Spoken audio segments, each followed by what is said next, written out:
하루는 예수님께서 12 제자들과 함께 작은 배를 타고 갈릴리 바다를 건너가고 있습니다. 여러분들도 잘 알듯이 갈릴리 바다 한가운데 다다랐을 때에 갑자기 뭐가 닥쳤어요? 강한 엄청난 위력을 지니고 있는 큰 태풍이 갑자기 불어닥칩니다.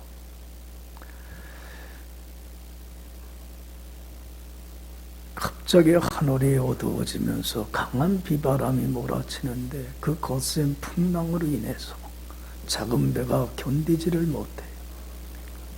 그러면 배가 깨지든지 아니면 어떻게 돼요? 배가 뒤집혀서 침몰해버리고 말아요. 그러면 여러분들 이 배에 타고 있는 사람들은 다 어떻게 됩니까? 바다에 그냥 빠져서 죽을 수밖에 없는 거예요. 사람들이 제일 무서워하고 두려운 게 뭡니까? 죽음에 대한 두려움과 공포입니다. 그렇지 않아요? 몸이 조금만 어디 앉으면 혹시 내가 이것으로 죽진 않게 될까 하는 공포심이 한번 물려오면요, 걷잡을 수가 없는 거예요. 그러니까 제자들은 그 죽음에 대한 두려움과 공포 속에서 그 풍랑으로 인해서 어쩔 줄 몰라 합니다. 불안해하고 두려워합니다. 근데 여러분들 잘 알듯이 예수님은 그러한 풍랑 속에서도 어떤 태도와 자세를 취했습니까? 배 한편에서 어떻게 하셨어요? 베개를 베고 깊은 잠에 빠져 있습니다. 여러분들 예수님이 너무 깊이 잠이 들어서 풍랑이 일지 못하는 걸 모르는 게 아니에요. 그렇죠? 여러분들 그 풍랑 속에서도 잠을 잘 수 있다고 하는 것은 마음에 뭐가 있다는 거예요? 평화가 있다는 거예요. 마음에 고요가 있다는 거예요. 여러분, 어떤 풍랑이 어떤 상황이 있어도 그 환경에 좌지우지 되지 않고 환경을 초월해서 환경에 이끌리는 게 아니라 환경에 종속돼서 끌려가는 게 아니라 환경을 초월해서 참 마음의 평화와 그 고요를 누릴 수 있는 것이 참 고요이고 참된 평화입니다. 할렐루야. 그렇지 않아요? 만약에 여러분들이 예수님과 제자들과 같은 이러한 상황에 내가 처하게 됐다면 여러분들은 어떤 태도를 취할 것 같아요?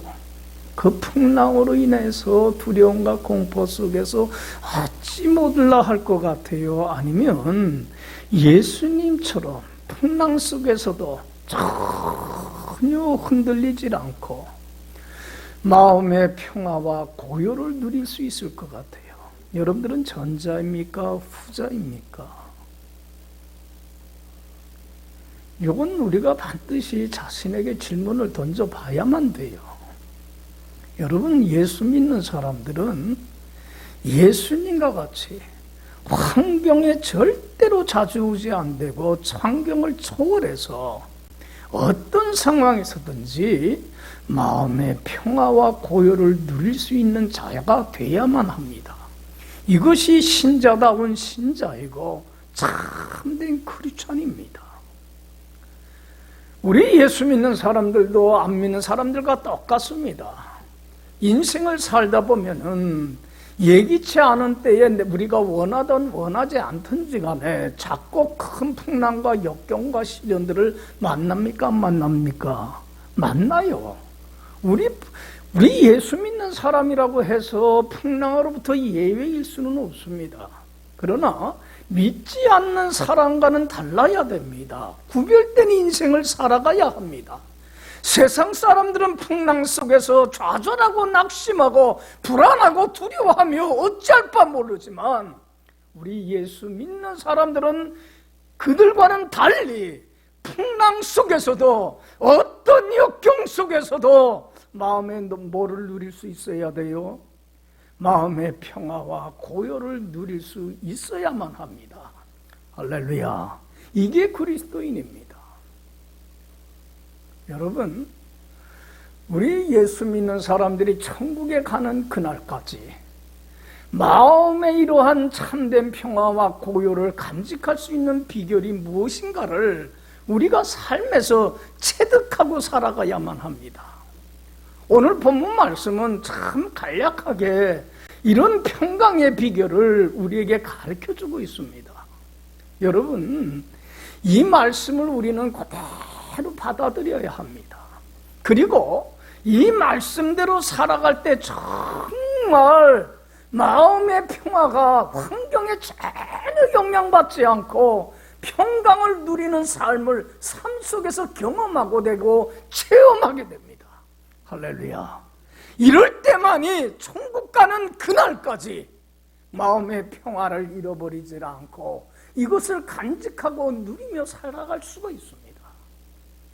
그래서 이 평강의 비결, 오늘 세 가지로 오늘 본문 말씀은 우리에게 잘 교훈해 주고 있는데, 먼저 이 평강의 비결을 생각하기 전에 우리가 먼저 꼭 명심해야 될 것은 참된 마음의 평화는 누가 주셔야 돼요? 하나님이 주셔야 되는 선물이요 축복이라고 하는 사실입니다. 내가 마음의 평화를 고요를 누리고 싶다고 해서 누려지는 게 아닙니다. 평강의 근원 뿌리는 누굽니까? 하나님입니다. 하나님이 그 평강을 선물로 주셔야만이 우리가 환경에 전혀 영향받지 않고 환경을 초월해서 참된 평화를 간직하고 누릴 수 있다는 거예요. 그래서 여러분들 참 7절 말씀 귀한 말씀입니다. 7절 우리 한번 다 같이 읽어봅시다. 그리하면 모든 지각에 뛰어난 하나님의 평강이 그리스도 예수 안에서 너희 마음과 생각을 지키시리라. 할렐루야. 그리하면 내가 이 성경 말씀을 통해서 하나님이 들려주시는 평강의 비결을 그대로 마음에 받아들이고 순종하고 너가 따라간다면 모든 지각에 뛰어난 모든 형편과 사정을 다 알고 계시는, 알지 못하는 게 하나도 없으신 하나님의 평강이 뭘 지켜주시리라? 너희 마음과 생각을 지켜주시리라. 할렐루야. 여러분들 보세요. 우리가 이 지금까지 살아오면서 느끼지만 내 마음도 내 마음 먹은 대로 됩니까? 안 됩니까? 여러분, 내 마음도 내가 다스리고 컨트롤하지를 못해요. 솔직히 말해서 내가 근심하지 않아야지, 내가 걱정하지 않아야지, 내가 불안해하지 않아야지, 두려워하지 않아야지. 아무리 마음을 먹는다고 하더라도 마음의 불안과 두려움이 사라집니까? 내 마음, 내 것이지만 내 마음도 내 마음대로 못해요. 그렇게 연약하고 그렇게 보잘것없는 존재입니다. 이걸 인정해야만 돼요.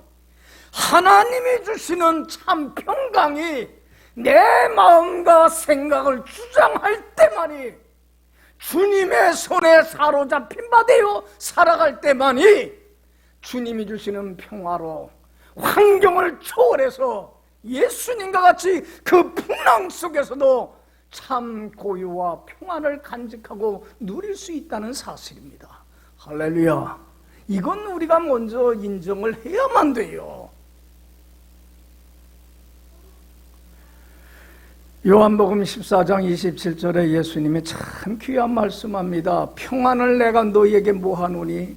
끼치노니 곧 나의 평안을 너희에게 값없이 거저 선물로 주노라. 내가 너희에게 주는 것은 세상이 주는 것 같지 아니하니 너희는 마음에 근심도 하지도 말고 두려워하지도 말라. 여러분들, 주님이 주시는 평안은, 기쁨은 세상이 주는 것과는 달라요.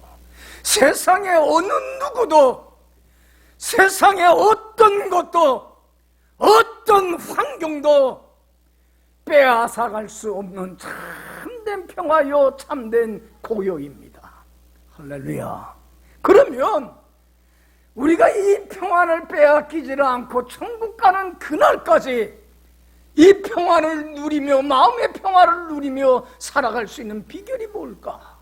여러분들, 마음의 평안을 누려야만이 마음의 평안을 빼앗아가는 모든 근심과 걱정과 염려와 미움과 탐욕과 시기와 질투로부터 벗어나서 참된 자유와 쉼과 안식을 누리게 되고, 이 안식을 누릴 때만이 우리 몸과 마음과 영혼이 건강하는 전인적으로 건강한 삶을 살게 되고 행복한 인생을 살아갈 수 있습니다. 할렐루야. 이 마음의 평안을 누리질 못하면 절대로 행복할 수가 없어요. 전인적으로 건강한 인생을 살아갈 수가 없어요. 그래서 이 평안을 누릴 수 있는 비결이 뭐냐? 세 가지로 얘기를 합니다. 첫 번째는 주 안에 거하는 삶입니다. 어디에 거하는 삶? 주님 안에 거하기만 하면 됩니다. 말씀에 순종하며 주님의 날개 그늘 아래, 주님의 품 안에, 여호와의 장막 안에 거하는 삶만 살기만 하면 됩니다.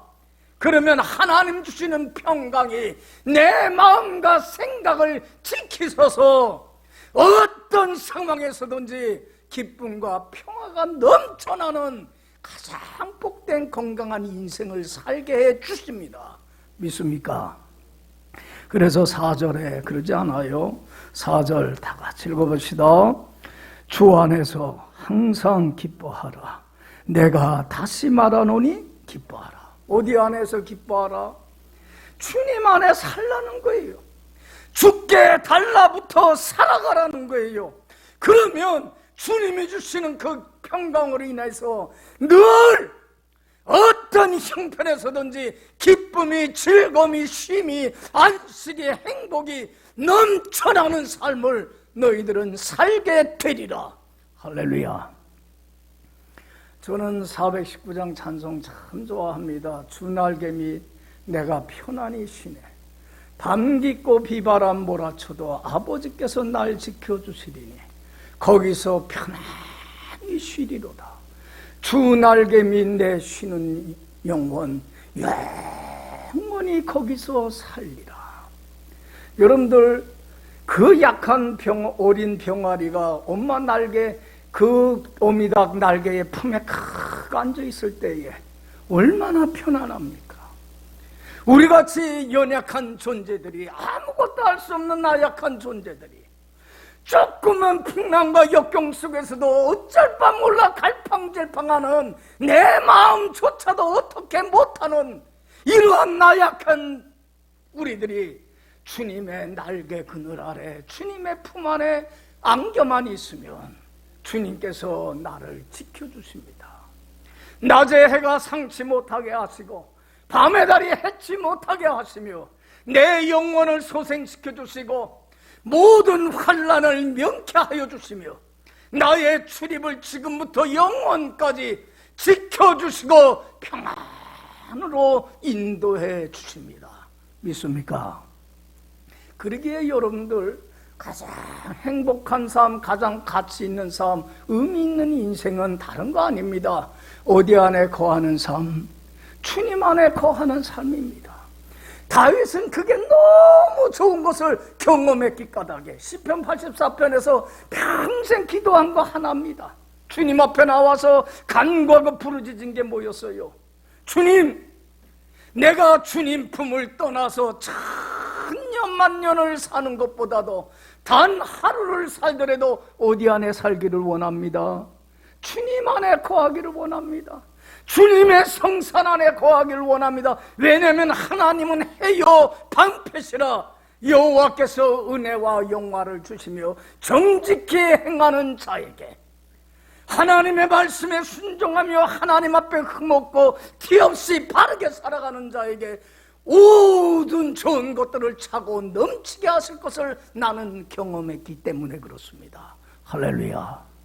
여러분들, 그래서 시편 23편 5절에서 7절에서 여러분들 뭐라고 고백합니까? 참 귀한 고백을 합니다. 나의 평생에 다가들어 주의 인자심과 사랑하심이 나를 정령 따르리니 내가 여호와의 어디에 집에 주님의 품 안에 영원히 거하며 살고 싶습니다. 그래서 다윗은 다른 데에 신경 쓰며 살질 않았습니다. 시시하고 하찮은 일에 매달리며 삶과 시간을 낭비하고 허송세월하지 않았습니다. 다윗은 앞서가시는 주님의 음성을 듣고 순종하고 따르며 주님 안에 거하는 데만, 주님께 영광 돌리는 이 삶을 사는 데만 최선을 다하며 살았기 까닭에 주 안에서 항상 기쁨이 넘쳐나는 삶을 살게 됐는 줄로 믿습니다. 사도 바울도 마찬가지입니다. 여러분, 이 빌립보서는 늘 얘기하지만 사도 바울이 어디에서 빌립보 교인들에게 써서 보낸 편지입니까? 감옥에, 로마옥의 감옥에 갇혀 있을 때입니다. 도둑질하고 사기쳐서 감옥에 간 게 아니라 기독교를 박해하는 유대인들의 모함으로 억울하게 로마 옥살이를 합니다. 예전에 감옥이라고 하는 건 제일 인간이 살아가기 어려운 가장 열악한 환경입니다. 좁은 공간에 갇혀갖고 빛도 들어오지 아니하고 냄새나고 습한 그 어두컴컴한 곳에 갇혀서 하루 종일 지내야만 합니다. 얼마나 외롭고 배고프고 춥고 얼마나 힘든 삶이겠습니까? 그러나 사도 바울은 그 감옥에서도, 그리고 언제 끌려나가서 죽을지도 모릅니다. 여러분들, 우리가 제일 설교도 많이 했지만 사도 바울은 이 감옥에서 종국에는 못 나옵니다. 끌려나갔고는 어떻게 돼요? 목이 베어서 참수당함으로 인생을 순교함으로 삶을 마감을 하게 됩니다. 지금도 그래서 로마에 가면 바울이 순교당한 그곳에 조그만 교회가 세워져 있습니다. 우리 기독교인 순례자들이 많이 그곳을 찾아갑니다. 여러분들, 언제 죽을지도 모르는 이런 상황 속에서 환경이나 자기의 처한 상황을 초월해서 바울이 기쁨과 즐거움이 마음에 평화가 넘치고 고요를 누릴 수 있었던 비결은 어디 안에 거하기 때문에, 주님 안에 거하기 때문에 그렇습니다. 그래서 빌립보 교인들에게 주 안에서 뭐하라? 항상 기뻐하라. 내가 다스림하라니 기뻐하라. 내가 이러한 상황 속에서도 마음의 고요와 평화를 누리는 것은 주님 안에 거하기 때문에 그렇다. 사도 바울은 평생 주님의 온전한 종이 되고 노예가 되기를 원했습니다. 그래서 자기를 내려놓고 자기를 비우고 자기를 십자가에 못 박아 죽이고 말씀에 순종하며 주님 안에 거하는 삶, 이 목표만을 향해서 최선을 다하여 살았습니다.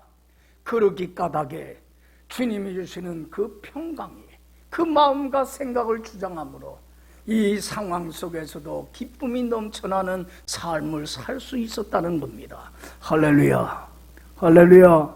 어디 안에 거하는 삶? 주님 안에 거합시다. 어떤 풍파가 오고 어떤 시험이 오고 어떤 어려움이 난관이 온다고 하더라도, 어떤 영적인 위기가 닥쳐온다고 하더라도 나는 주님 품을 떠나서는 살아갈 수 없습니다. 말씀에 순종하며 주님께 달라붙어 주 안의 뿌리를 깊이 내리고 살아가는 길만이 우리가 살아갈 길입니다.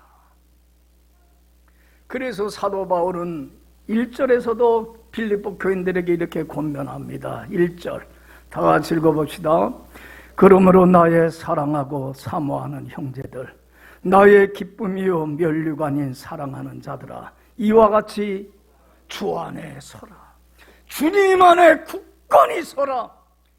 주님 안에서 흔들리지 말아라. 요동치 말아라. 믿음만은 잃어버리지 말아라.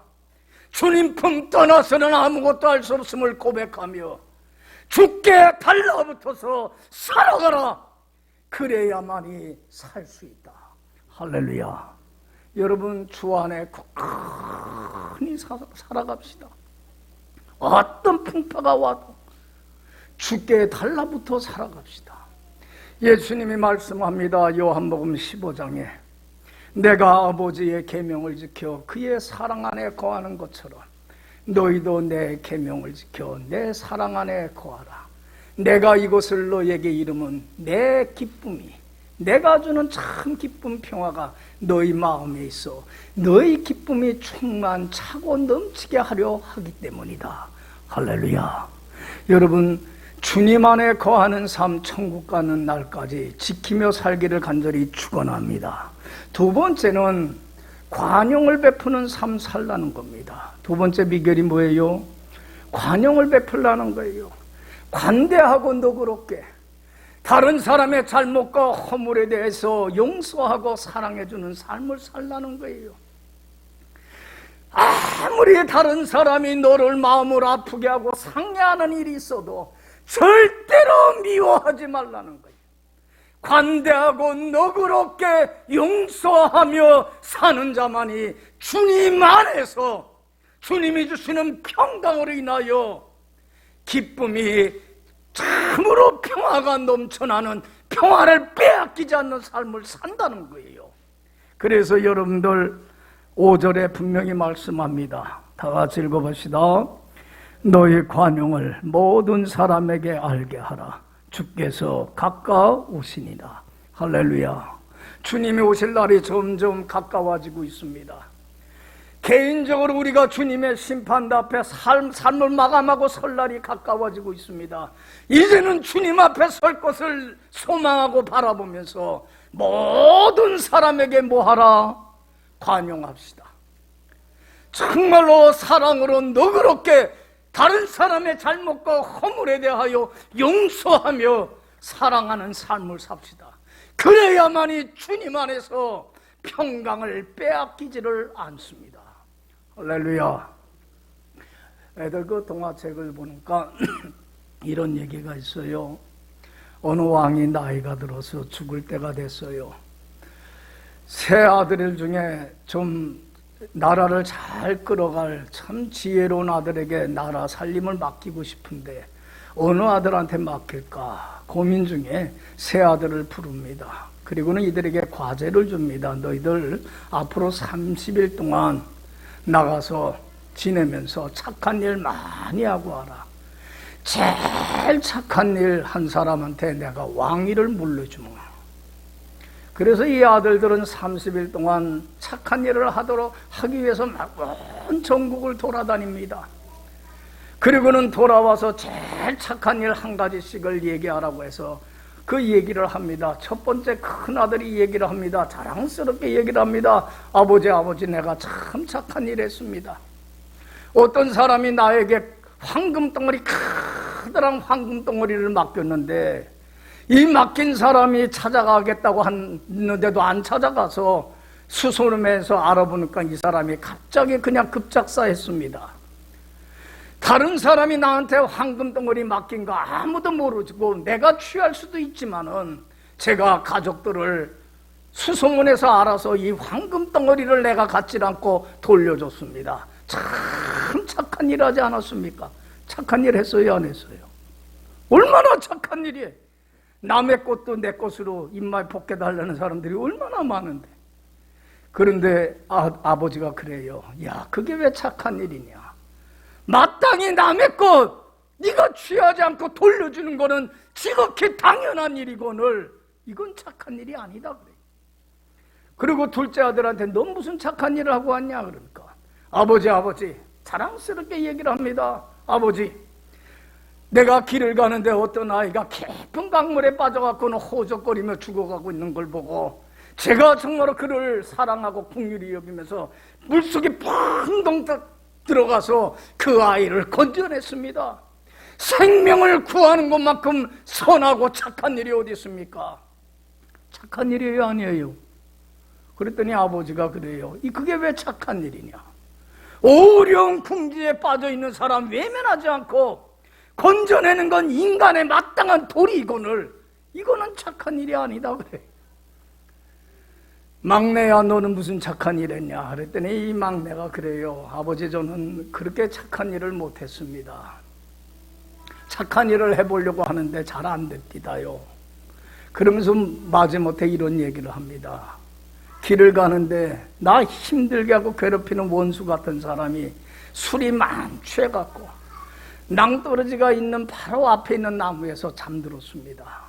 그 모습을 보고 그 사람이 잘못하면 낭떠러지에 떨어질 것 같은 생각이 드는데 외면하고 모른 척하고 그냥 지나가고 싶은 마음이 굴뚝 같았습니다. 그래도 그 마음 참고 그 사람 깨워서 부축해서 집으로 돌려보내 그래도 살겠습니다. 잘했어 못했어? 잘했어요 못했어요? 아버지가 그래요. 너 진짜 착한 일 했다. 남들이 할 수 없는 일을 했다. 여러분들 참나 힘들게 하고 고달프게 하는 원수 같은 사람이 이 세상에 많습니까 없습니까? 참 많아요. 먼 사람도 아니야. 제일 어떤 사람이 왼수해? 가까운 사람. 아내가 남편이 그렇잖아요. 자녀가 가까운 형제가 제일 마음에 아픔과 상처를 주는 왼수와 같아. 그런데 이들의 많은 허물과 잘못들, 마음에 안 드는 것들을 용서하고 간대하게 너그럽게 관용을 베풀며 참 그를 사랑한다는 게 쉽습니까? 어렵습니까? 참 어려운 일입니다. 그러나 여러분들 이것만큼 귀한 일이 없다는 거예요. 할렐루야. 그래서 예수님 말씀합니다. 원수를 뭐 해라? 사랑해라. 여러분들 왜 관대하고 너그러움을 베풀어야 되냐면, 왜 원수를 사랑해야 되냐면, 내가 그 사람에 대한 미움과 증오와 적개심을 가지고 될 때에 무슨 죄를 범하게 돼요? 다른 사람에 대한 미움의 감정을 갖고 사는 것은 무슨 죄라고 그랬어요? 사람을 죽이는 살인죄와 똑같다고 그랬어요. 예수님이 분명히 말씀합니다. 마태복음 5장에 살인하지 말라, 살인하지 말라는 걸 너희가 들었지만은 내가 너희에게 말하노니 형제에 대해서 라가라고 욕설을 하거나 미련한 놈이라고 하는 거거나 분노하는 사람, 미워하는 사람은 똑같이 살인죄와 같이 죽임을 당하게 되리라. 여러분들 보세요. 그래서 요한일서 3장 15절에 그래요. 형제를 미워하는 거는 뭐 하는 자니? 살인하는 자니. 살인하는 자마다 그 속에 영생이 없는 것을 너희가 아는 바라 그랬어요. 여러분들 하나님이 제일 미워하는 건 죄예요. 불순종하는 거예요. 원수를 사랑하라고 하는 이 말씀에 거역하는 것도 뭐예요? 이것도 엄연한 죄입니다. 죄값은 뭡니까? 죄의 삭은 사망이요, 하나님의 은사는 그리스도 예수 안에 있는 영생입니다. 여러분들 죄값은 반드시 사망입니다. 여러분들 이 사망을 얘기할 때 보통 많은 사람들은 육신의 죽음만을 생각해. 여러분들 육신의 죽음은 이거 여러분들 별거 아닙니다. 어떻게 보면 가장 무서운 사망은 뭡니까? 영적인 죽음입니다. 하나님과 관계가 단절이 됩니다. 하나님께 버림받습니다. 죄는.